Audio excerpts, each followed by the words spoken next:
अस्सलाम वालेकुम। आप देख रहे हैं Numan Khokhar YouTube channel. Videos के लिए मेरे चैनल को सब्सक्राइब, लाइक और शेयर करें ताकि आपको मज़ीद वीडियोस मिलती रहें। आज हम अपने इस प्रोग्राम में डॉन ऑफ लाहौर, लाहौर के मशहूर बदमाश गैंगस्टर्स ऑफ लाहौर में जिस गैंगस्टर का जिक्र करेंगे उसका नाम है शाहद मेओ। शाहद मेओ के बारे में जानने के लिए पूरी वीडियो देखें ताकि आपको इसके बारे में मुकम्मल मालूमात मिल सके। तो आइए वीडियो शुरू करते हैं।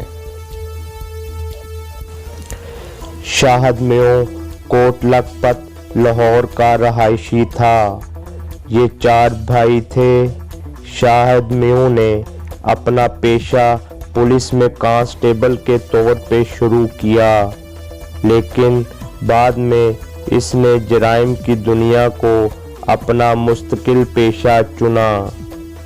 एक वक्त में शाहद मेओ पंजाब का सबसे बड़ा डकैत था। ये बहुत से कत्ल, इक़दामे कत्ल, डकैतियों और पुलिस मुकाबलों में पुलिस को मतलूब रहा। इसके खिलाफ मुख्तलिफ जराइम के बहुत सारे मुकदमात दर्ज थे। शाहद मेओ ने तकरीबन पंजाब की तमाम जेलों में वक्त गुजारा। इसने अपना ज़्यादातर रूपोशी का वक्त एक मशहूर सियासतदान की फैक्ट्री में गुजारा। शाहद मेओ की बहुत सारे ग्रुप से दुश्मनियां थीं और इसने अपने ज़्यादातर मुखालिफ कत्ल कर दिए थे और बहुत सारे मुखालिफ को शदीद ज़ख्मी किया था। शाहद मेओ का दुश्मनी का सिलसिला पूरे पंजाब में था।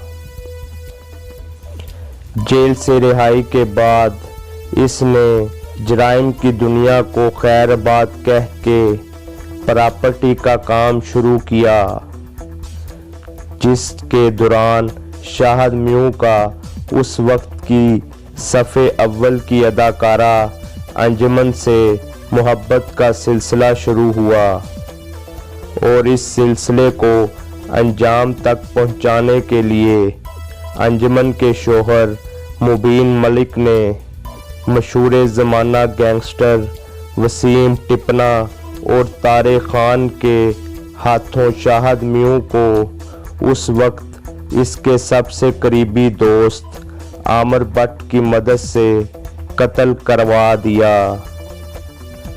शाहद मेओ के कत्ल का मुकदमा इन्हीं तीनों पे दर्ज हुआ, जो बाद में बेगुनाह करार दे दिए गए।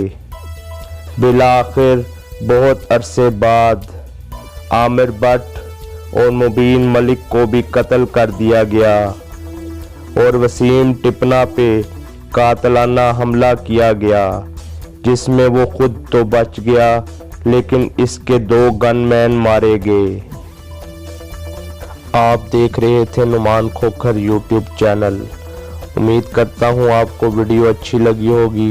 मेरा channel Numan Khokhar subscribe, like और शेयर करना ना भूलिएगा और बेल का बटन ज़रूर दबाइएगा ताकि आपको आने वाली लेटेस्ट वीडियोस की अपडेट्स मिलती रहें। इसके साथ ही मुझे इजाज़त दीजिए। अल्लाह हाफिज़।